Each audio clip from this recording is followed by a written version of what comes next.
Okay, everyone, so let's talk about our two major sort of acute hyperglycemias, our emergent hyperglycemias. So we have over here diabetic ketoacidosis, or DKA, and then we have over here hyperglycemic hyperosmolar non-ketotic syndrome, or in this case, I would call this HHNS. So with these two, again, these are going to be our emergent hyperglycemias, and we'll start off there. They're both hyperglycemia,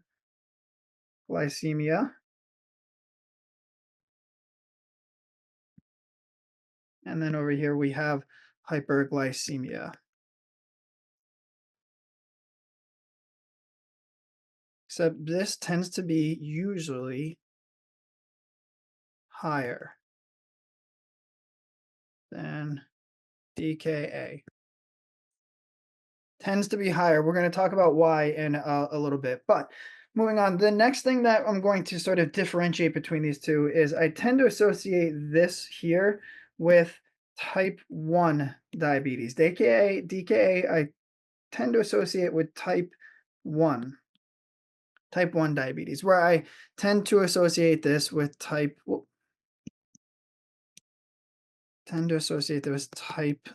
2 diabetes. And there's a really good reason for why these tend to lead to DKA from type 1 and type 2 tends to lead to HHNS. And this has to do with the fact that type 1, we really have no insulin, right? Insulin, right? No insulin production. So the problem with no insulin production is that's going to equal dirty metabolism.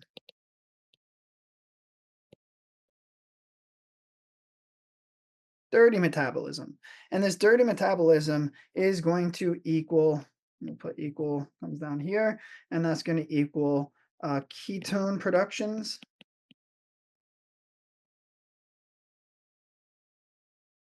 So it's going to produce ketones from burning fat instead of doing regular good metabolism with oxygen and glucose. We're now burning fats and creating ketones, and this ketones are essentially an acid equals increase acid.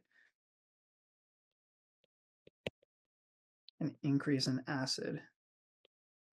So this is the problem with type 1 diabetes is you have this no insulin that's leading to dirty metabolism, ketone production, and ketones are an acid. And this is where you get your acid in DKA, diabetic ketoacidosis. The thing where we have our type 2 is there's some insulin, some, just enough to stop us from really burning all that fat. And so we really equals no no ketones,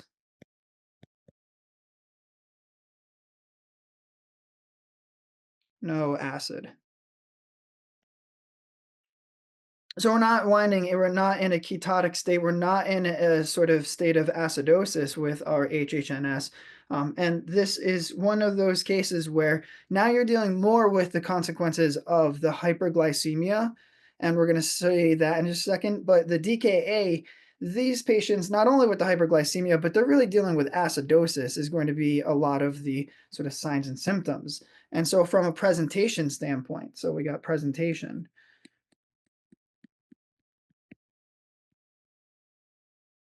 What I'm going to notice about my presentation of a DKA patient, let's start off with number one, is going to be Kussmaul's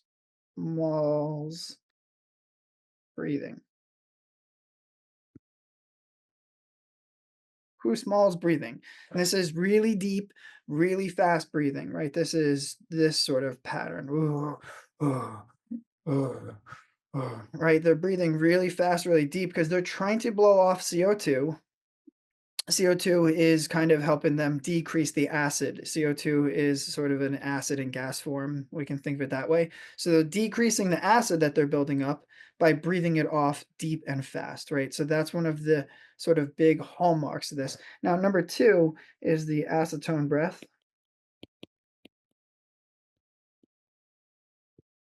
or sweet breath.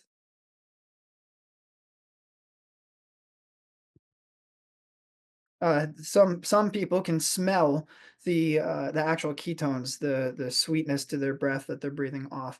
And then 3 is our, altered mental status. You wind up with confusion and things like this. That you're gonna also have other signs and symptoms of acidosis and also signs and symptoms of, the sympathetic nervous system, tachycardia, all of these sort of things. But you'll also see especially the sympathetic nervous system response over with HHNS, so it's not that, differentiating. Where we get some of the differentiation is going to be in the altered mental status. So our presentation, again, here we right off the bat are usually talking higher sugar levels than with DKA. So that's, more severe, more profound hyperglycemia. The real reason behind this is because DKA patients just get too sick too quick because of the acidosis. They tend to get seen for the acidosis, and then it turns out that we figure out that it's a hyperglycemia problem, and they fix that. So the HHNS patients, they don't get sick until they get really sick due to usually dehydration, and that's the big deal here is dehydration.